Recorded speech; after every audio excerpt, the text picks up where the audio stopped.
hello sa panibagong episode ng Kusina ni Dex. And hello, fantastic host na si Ron. At hello din sa ating mga ka-fun and laugh dyan sa studio. And welcome dito ulit sa Kitchen ni Dex.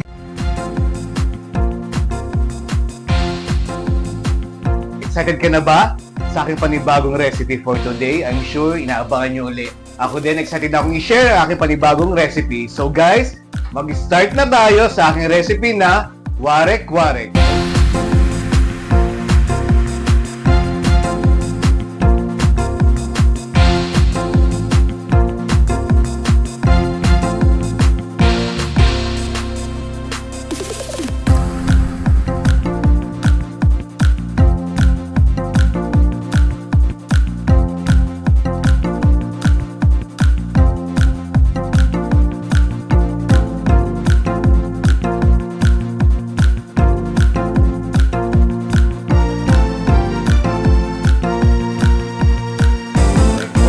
Also known na, parang sa iba to, ang tawag nila ay sisig. Maraming version to sa iba't ibang lugar. Ito naman yung version ko guys na, especially kahit mga Ilocano dyan sa norte, kilalang kilala din ito. So, mag-start na tayo.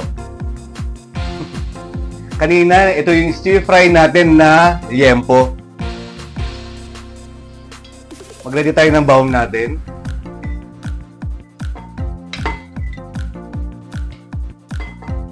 Tapos pag bibili kayo ng pork guys, make sure na naghahalo yung kalahati niya is yung laman and may taba para mas masarap siyang kainin. Dito naman sa recipe ko, ang naalala ko ay yung father ko. Kasi pag nasa farm, medyo pagod na sa hapon yung iba. Okay lang naman na nagiinuman sila ng konti, may alak tayo sa katawan minsan. Pangtanggal pagod nila to. Sa province, alam na alam to. Then, add natin yung ating calamansi juice. Puro to.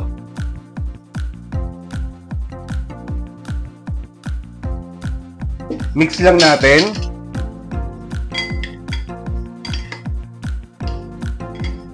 Tapos, make sure na pag nag-stir fry kayo, hindi masyadong tostado yung pork natin. Next natin, vinegar. Sakto lang para kumapit yung asin.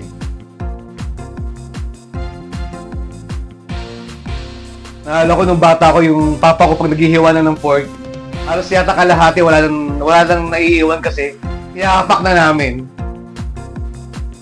Haluin lang natin guys.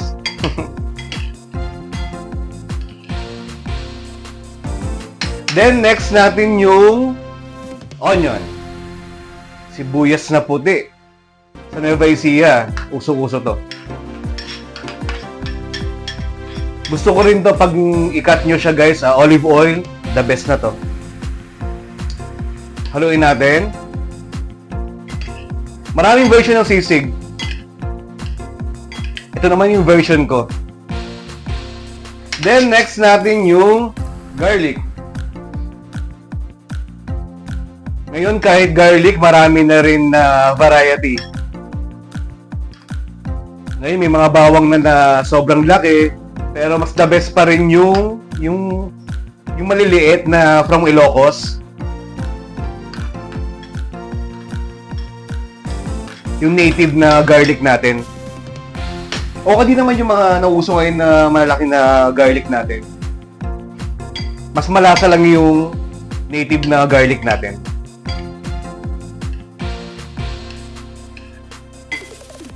Haluin lang natin mabuti para manuot yung mga lasa.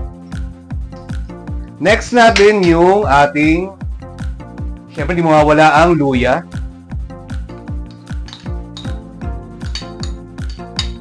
Dapat pinong-pino lang hiwa natin para manuot yung lasa. Haluin lang natin mabuti. Mga kakusina ni Dex. Pwede itong ulam, pwedeng pulutan sa mga, alam nyo na, mga nagiinuman din dyan. Then, next natin ang ating pepper.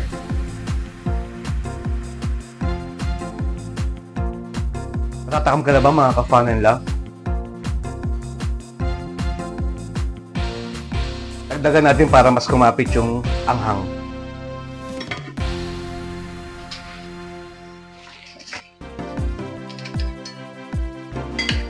Halo lang tayo ulit, guys.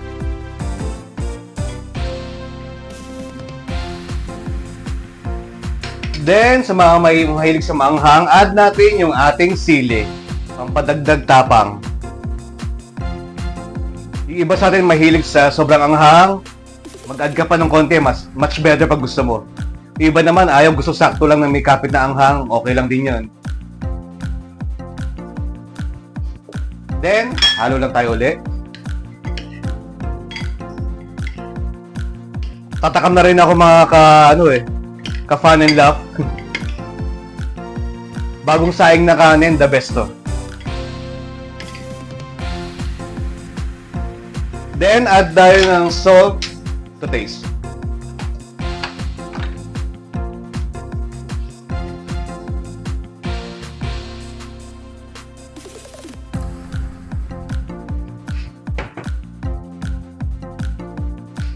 Then, add seasoning, pang dagdag ng kapit ng lasa. Next, halo lang tayo ulit.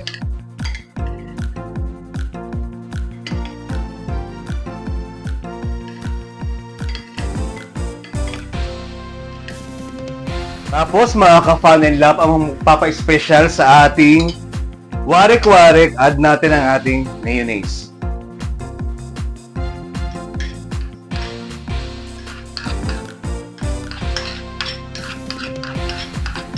Actually, dalawa yung version ko ng warik-warik.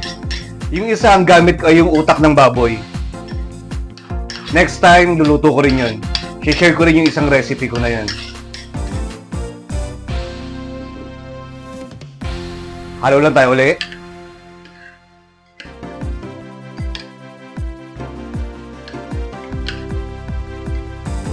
Dati yung papa kong ginagawa niya, pwede kang mag-slice ng pinong-pino na repolyo. Pwede mo siyang i-add dito. Ang dami yung variety na pwede mong gawin. Also, lettuce pwede rin para mas healthy ng konti.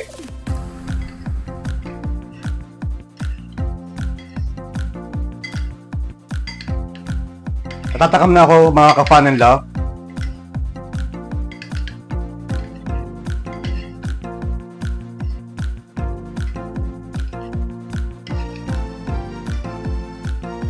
Tapos isa pang tips ko dito, para mas kapit na kapit yung lasa, ang ginagawa ko minsan, pag nahalo mo na lahat ng mga ingredients, ibabad mo overnight. Then kinabukasan, pwede mo siyang iulam. Then pulutan sa mga uminom dyan. Okay lang ang advice ko lang, drink moderately. Okay lang uminom.